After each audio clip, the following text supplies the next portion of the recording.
Welcome back. So today we're going to be looking at the topic under petroleum chemistry. We have hydrocarbon and crude oil. Hydrocarbon and crude oil. So what are hydrocarbons? Hydrocarbons, as you can see on the screen, hydrocarbons are very simple organic compounds. We say they are very simple organic compounds because they are made up of what? Mainly hydrogen and carbon only. Mainly what? Hydrogen and carbon only. Now, where can we get hydrocarbons from? We can get hydrocarbons from coal, natural gases, and petroleum. So those are the major sources where we can get hydrocarbon from. Now, hydrocarbon is shared into two categories. So in the classification of hydrocarbon, we have two of them. We have aliphatic hydrocarbon and aromatic hydrocarbon. Now, let's go to aliphatic hydrocarbon. Now, we said aliphatic hydrocarbon are what? Acyclic or cyclic. Acyclic or cyclic. What do we mean by cyclic? When we say cyclic, cyclic actually means that they are either straight or branched chain hydrocarbon. First of all, let's look at the structure for this hydrocarbon that we're talking about. Now we said that hydrocarbon are what? Made up of hydrogen and carbon, right? So we have hydrogen and we have carbon attached to it. You know, carbon it has what? 6 electrons and it has 4 in its atmosphere. And we know that except the first share, other subsequent share has a maximum number of 8 electrons. Is it not so? Therefore, it means that carbon needs 4 more to make it stable, right? So that's why we have how many hydrogen attached to this single carbon? We have 1, 2, 3, 4, forming a covalent bond. Is that clear? So now, if we want to add another carbon to this, we have another carbon here. Now, if you observe, we have a straight chain. Is it not so? And we said aliphatic, they are acyclic hydrocarbons. And acyclic hydrocarbons are what? Straight or branch chain. Now, we are looking at an illustration of the straight chain. Now, so straight chain is this way. Okay? And then we have hydrogen attached, hydrogen attached, hydrogen attached, hydrogen attached, hydrogen attached, hydrogen attached. Now, we have said that this carbon needs 4 to complete it, right? Now, look at this carbon. How many needs? 4, right? How many is attached to it? We have 1, 2, 3, and this carbon attached to it to make it 4. This carbon also needs 4, right? How many is attached to it?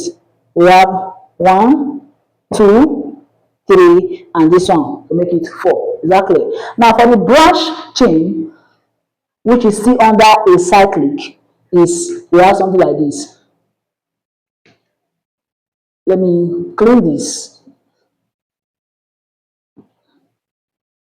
So let's say we have something like this, then we have one here coming like this. Okay, you see that it's no longer going straight up, rather, as it goes straight, it bends. Okay, it branches. Okay, so this is the branch chain. This is the branch chain for what? Aliphatic hydrocarbon. Is that clear? All right. Now, aliphatic hydrocarbon has a cyclic, which could be straight or branched. It also has cyclic, which is in a circular form. Okay, so we have something like this. Let's see. Let me clear this off.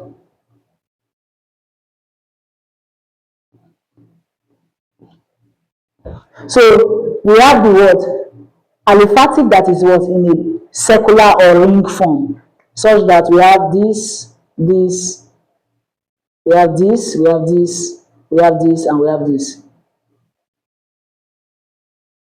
Okay? So carbon, sorry, hydrogen, hydrogen, hydrogen, hydrogen, hydrogen, hydrogen. This is another word, aliphatic, which is the cyclic form. Okay? see, it's in a ring form, in a circular form. Exactly. Now, the next one we have, or before we go to the next class of what hydrocarbon, let's look at the smaller classes that are within what the aliphatic hydrocarbon, because in this aliphatic hydrocarbon we have other what subgroups. What are these subgroups?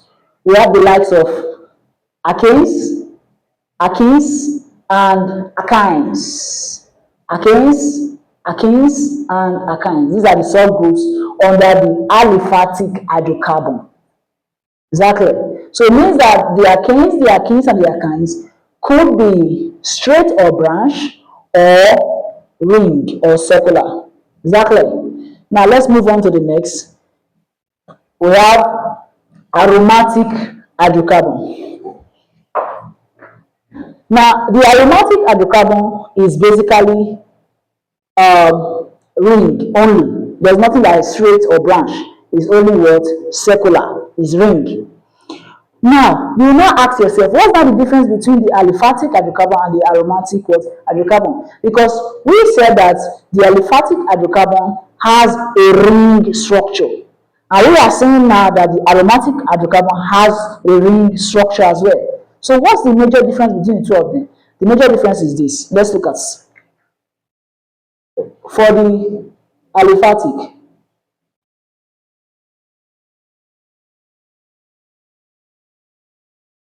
This is aliphatic, right?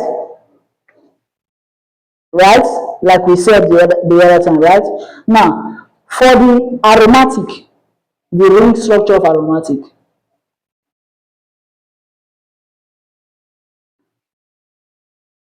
Double, single, double, single, double, single. So, while this is aliphatic, this is aromatic. Now, what is the major difference between these two? In this one, it is only single bond that we have, all three, between the what, existing between the what, carbon atoms. But in this one, we have single bond alternating with what, double bond. Single, double, single, double, single, double. Okay, so in the aromatic, we have pi bond and sigma bond. But in the aliphatic, we have only what? One of the bond. Is that clear? Okay, so that's one of the major difference. Another difference is that this aliphatic undergo what we call addition what? Reaction. So you can add and remove. But this one undergo what we call electrophilic what? Substitution reaction. That is another atom coming to take the place of one of the what? Atom that is here. One of the carbon atom that is here. But this one undergo addition reaction. That is another atom coming to take the place of what? The hydrogen atom that is here. Alright. So let's move further. That's why we said that in the aromatic, one of the basic cyclic structure is what? Benzene ring. Benzene ring. That means for aromatic hydrocarbon, they have at least one benzene ring. Of course, we know that benzene has what? 6 carbon atoms and what? Look at it here. Look, this is benzene. How many has carbon atoms? 1, 2, 3, 4, 5, 6. And 6 hydrogen atoms. So C6H6. Okay?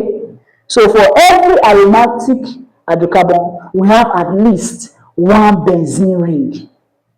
Okay? But for aliphatic, we don't have any benzene ring. Okay.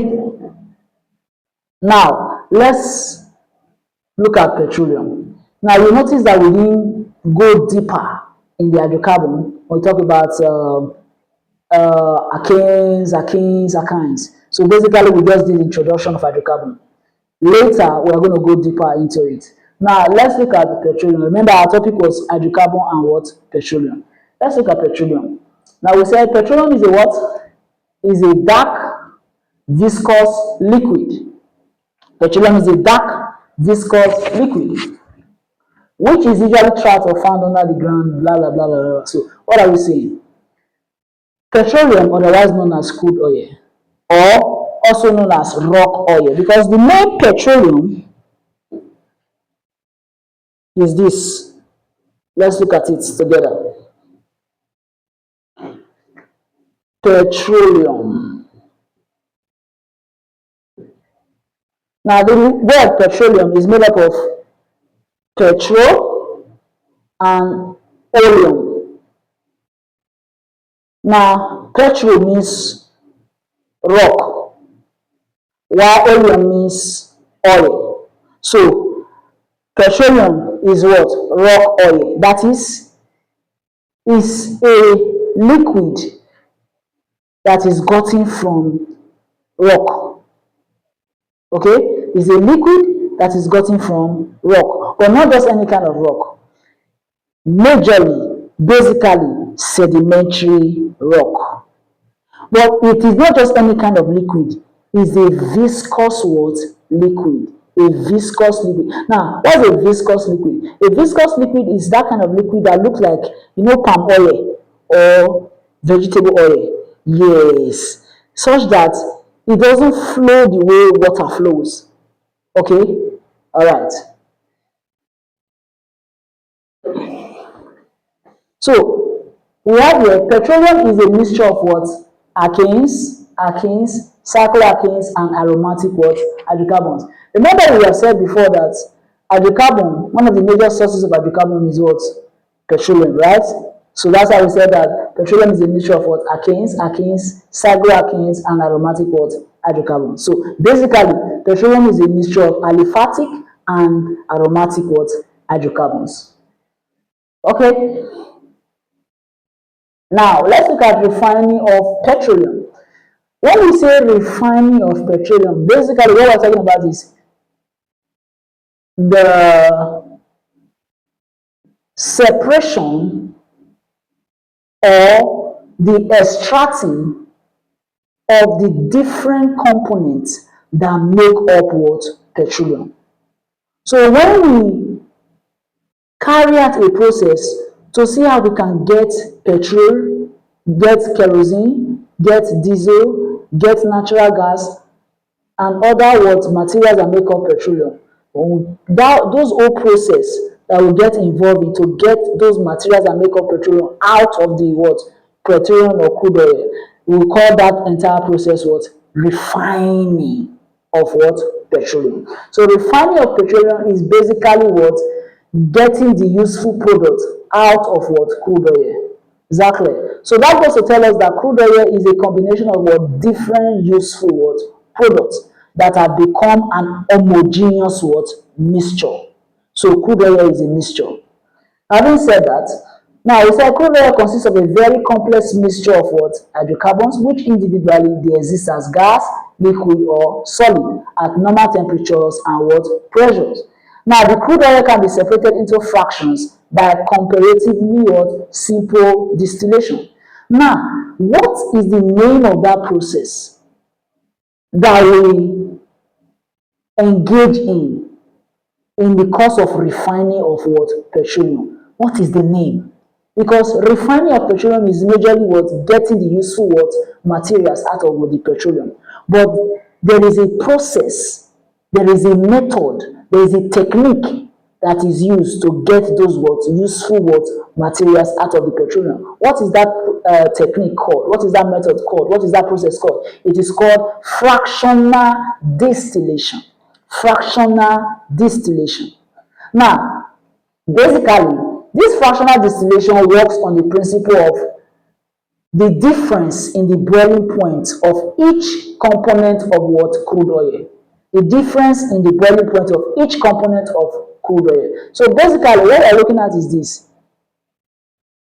Fractional distillation applies heat to crude oil. And each of the components of crude oil have different temperature at which they boil. The one that boils at the lowest temperature will be the first to what? Be what? Taken out of what? The crude oil. The one that boils at the what? Lowest temperature. The one that boils at the highest temperature will be the one that will what? Be the residue. Okay, will be the one at the bottom. Okay, so it is actually based on their difference in boiling points that fractional distillation deals with. Is that clear? Okay, so we said crude oil, that's petroleum, second paragraph, is composed mainly of a complex mixture of hydrocarbons. By using fractional distillation, crude oil can be separated into what? Fractions or groups of similar compounds. Third paragraph, each fraction contains several compounds, all of which fall within a certain range of what? Boiling point. We have said that before. Okay? We said in the fourth paragraph now, the fractional distillation is carried out in a fractionating column. I'm going to show us how it looks like in the course of this class. That fractionating column, how it looks like. You see the different component of crude oil and their different boiling points and the different level at which they are released out of the major compound of petroleum, or mixture of petroleum rather. Now, uses of petroleum fraction. Now, we have said that we have different fractions, or we have different parts, or we have different constituents, or we have different components that make up petroleum. Now, the first one here is natural gas. This one is the one that has the lowest boiling point. This is the first that will be released in the course of the fractional distillating process. So natural gas. We said the natural gas, the gas fractions consists mainly of hydrocarbon containing 1 to 4 carbon atoms. So now natural gas has the following. Natural gas has the following: methane, okay, ethane, propane, and butane. Now, we said the gas fraction consists mainly of hydrocarbon containing 1 to 4 carbon atoms. 1 to 4 carbon atoms. Methane has 1 carbon atom. So in this natural gas, we have this. In this same natural gas, we also have ethane, that is 2 carbon atom. Hydrogen, hydrogen, hydrogen, hydrogen, hydrogen, hydrogen. In this natural gas, we have propane, which is 3 carbon atoms.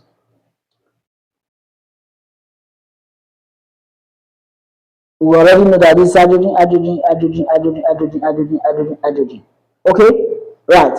Then we have the fourth one, because we said 1 to 4 carbon atoms. The fourth one, which is butane. Butane. Butane. C, 1, 2, 3, 4. And we have hydrogen, hydrogen, hydrogen, hydrogen. Okay? So this is what is contained in the natural gas. This is what we have in the natural gas. So we said they are methane, ethane, propane, and butane, which we have shown on the board already. Now, what are they used for? They are used for synthesizing a large number of compounds. So if I want to make a larger compound that has this as its major component, I can make it from this methane. The same thing with this ethane. The same thing with this propane. The same with this butane. For example, look at methanol. Methanol is made from methane. By mixing alcohol. Butadiene is made from butane. By making this one much more stronger. That is taking it from the level of gas to a higher level. Okay? Now, we said they are also used for manufacture of products like hydrogen. So what they are saying now is this natural gas can be used to make hydrogen.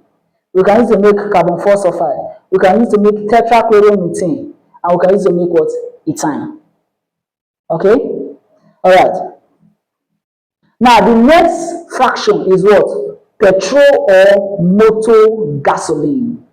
Motor gasoline, that is the one we use in our cars, okay, or in our vehicles. Motor gasoline or petrol. Okay. Now, let's see. So, we are done with this.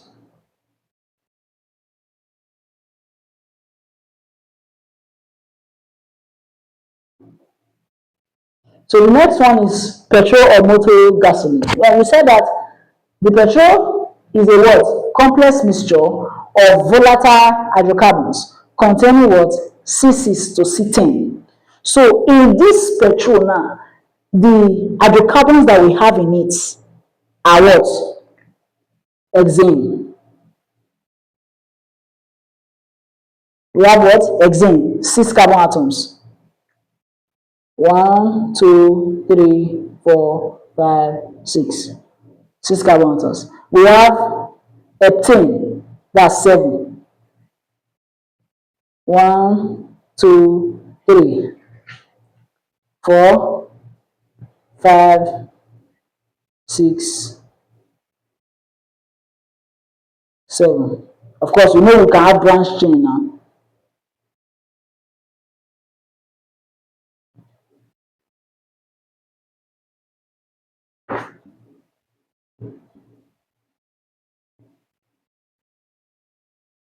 Okay, we have hexane, we have heptane, then so this one is 6, this one is 7, then we have 8, which is what?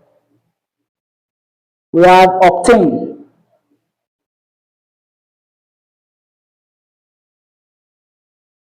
We have octane, and then we have nonane, and we have decane. Okay, so these are the what? Hydrocarbons that are contained in what? The petrol or motor gasoline fraction of what? Crude oil.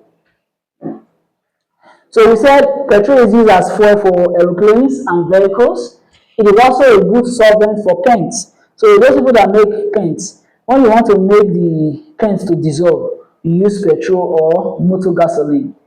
And then you want to make the grease dissolve or to remove stains, you will use what? Petrol or motor gasoline. So they are reformed to branch chain hydrocarbons. They are reformed to what? Branch chain hydrocarbons. So this petrol that we have here, you know, as you see on the board, we have straight, right? There's a way that they can be worked on to make it what? Branched. Okay? Make it what? Branched. Now, look at, they are reformed to branch chain hydrocarbons which are not prone to what? Knocking. Prone to what? Knocking. You know, there's a kind of petrol you use in your car that your engine will be stopping in between. You'll be hearing that as if it's coughing. Okay? It's as a result of what?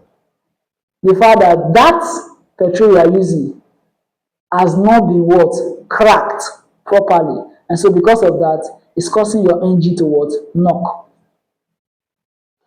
Then we have kerosene or paraffin oil. Kerosene or paraffin oil. Kerosene or paraffin oil. This is another fraction of what? Petroleum. Now, how many carbon atoms does it have? It has 10 to 16 carbon atoms. 10 to 16 carbon atoms. The boiling point is between what? 170 degrees Celsius to 250 degrees what? Celsius. Of course, we already know some of the major uses. The first, that it is used as a fuel for lighting and what? Heating. When we want to cook in our houses or want to burn dirt, we can use our kerosene. It is also used as a major fuel in jet engines. So in the engines of jets, the fuel that is used is what? Kerosene. In the engines of aeroplanes, the fuel that is used is what? Kerosene. In tractors and gas turbines, we use what? Kerosene as well as the fuel to make them work. Now, kerosene is a good solvent for grease and paint. Remember, we said petrol or gasoline or motor gasoline is a good solvent for what? Paint, grease, and what? There's one other one we mentioned. Now, kerosene or paraffin is a good solvent for grease and what? Paint. Next, we are looking at gas oil or diesel oil. Now, if you notice, we are moving from the lightest and going down to the heaviest. So the lightest fraction of petroleum is what? Natural gas. Okay, natural gas. So as you are seeing, we have natural gas, we have petrol, we have kerosene, we have what? Gas oil. So it means that diesel oil or gas oil is much more heavier than kerosene. Kerosene is much more heavier than petrol.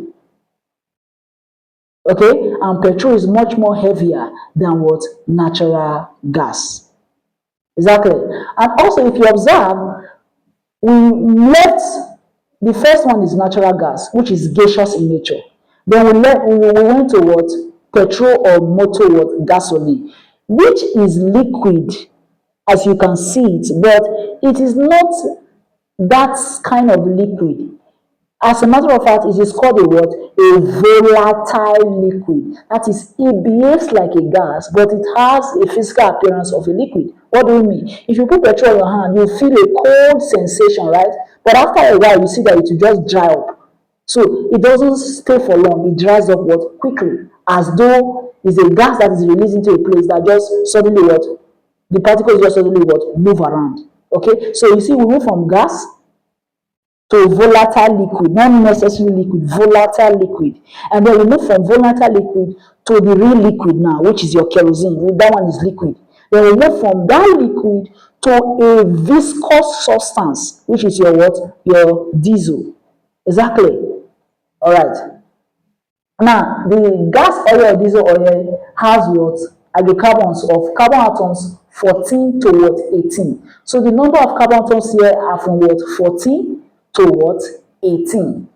And the boiling point is between what? 300 degrees Celsius to what? 360 degrees Celsius.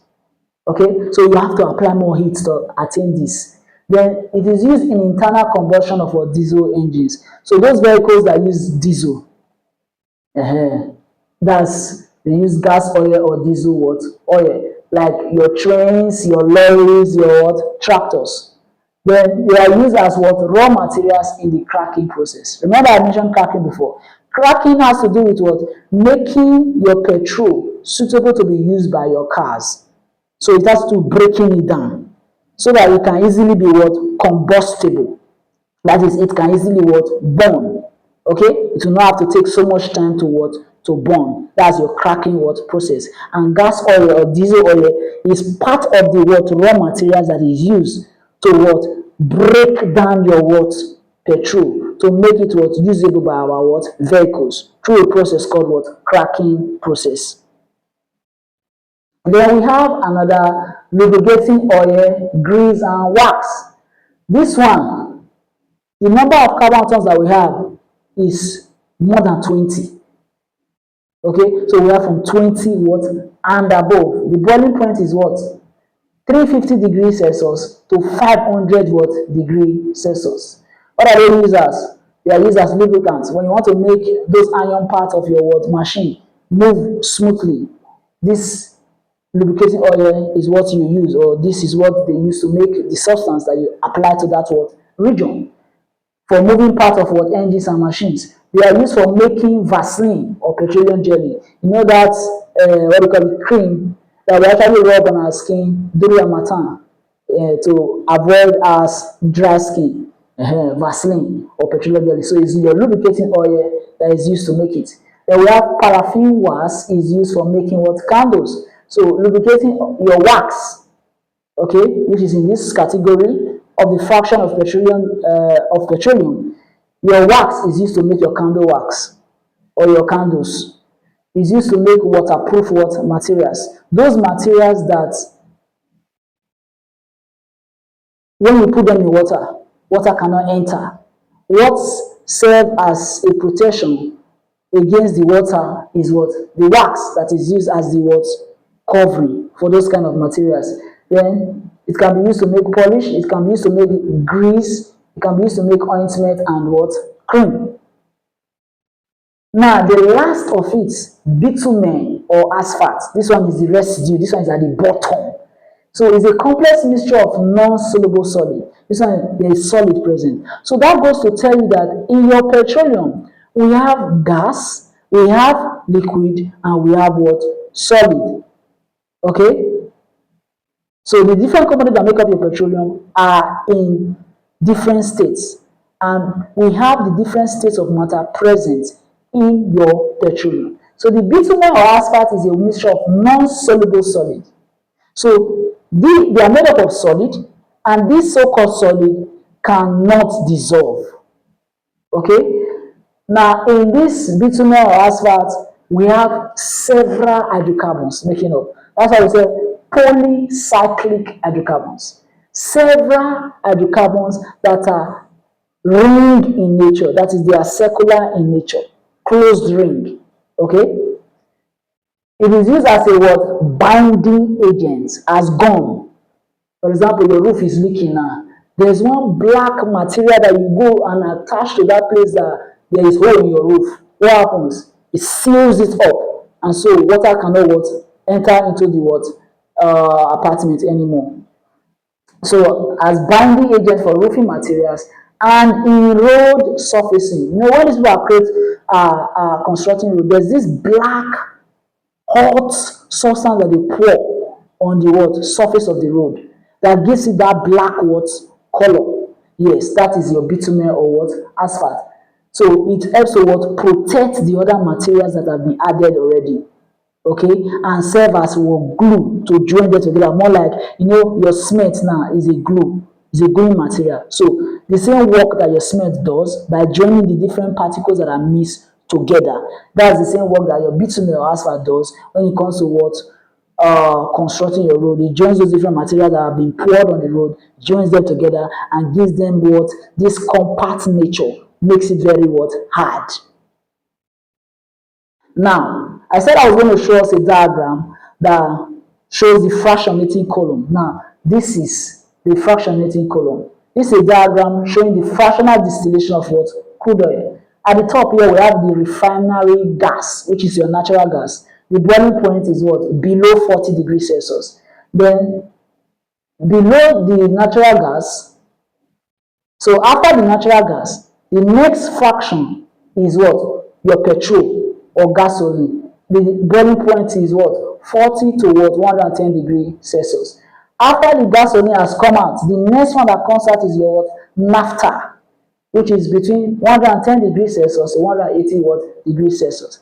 After the naphtha, we have the what? Kerosene coming out next, which is between 180 degrees Celsius to 250 degrees Celsius. After the kerosene, we have the what? Diesel oil, which is 250 degrees to 350 degrees Celsius. After the diesel oil, we have the fuel oil, which is 350 degrees Celsius to 550 degrees Celsius. And then lastly, this one is at the bottom, is a residue. Another name is what? Residue, which is called the bitumen.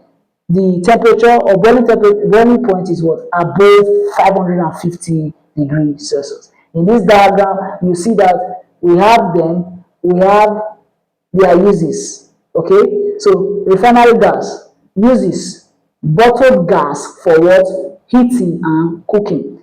We have petrol, fuel for cars. We have naphtha for making chemicals, plastics, solvents. We have kerosene for jet fuel, paraffin for heating and lighting. We have diesel or gas oil, fuel for diesel engines. We have said all this before. So this is just a diagram to illustrate all these things we have been saying concerning different fractions of what? Crude oil. Now, next we are going to be looking at cracking and reforming. Cracking and reforming. We have mentioned before that cracking is used for what? Breaking down what?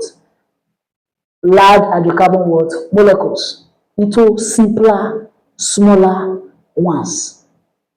Okay, so that they can be what? Combustible and useful for different what? Vehicles. So we have two types of cracking. We have thermal cracking, we have catalytic what? Cracking. Now thermal cracking has to do with what?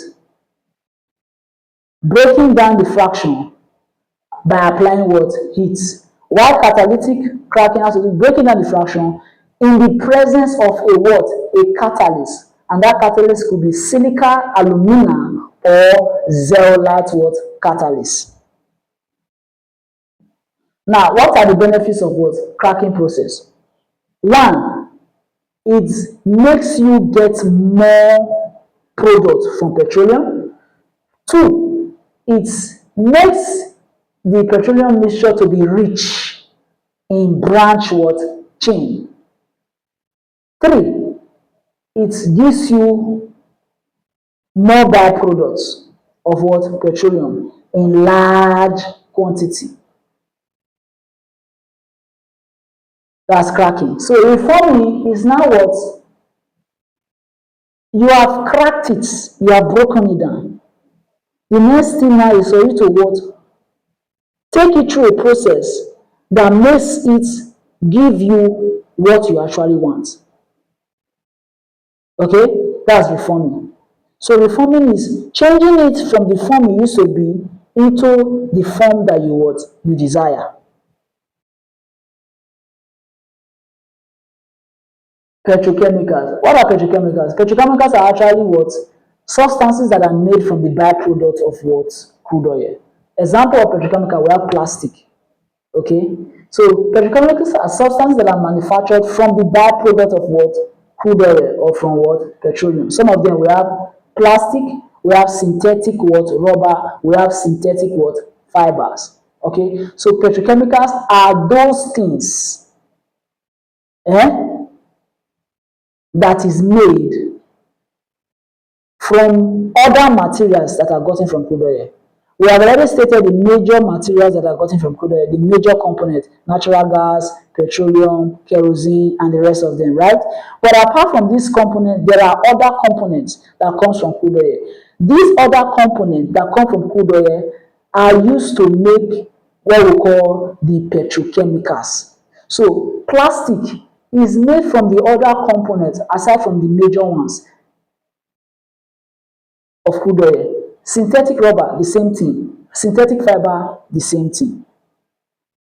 All right, in our next class, we'll be looking at what? The chemical industry. Basically, this one has to do with how we can apply the knowledge of chemistry to solve the problems around us and to improve our standard of what?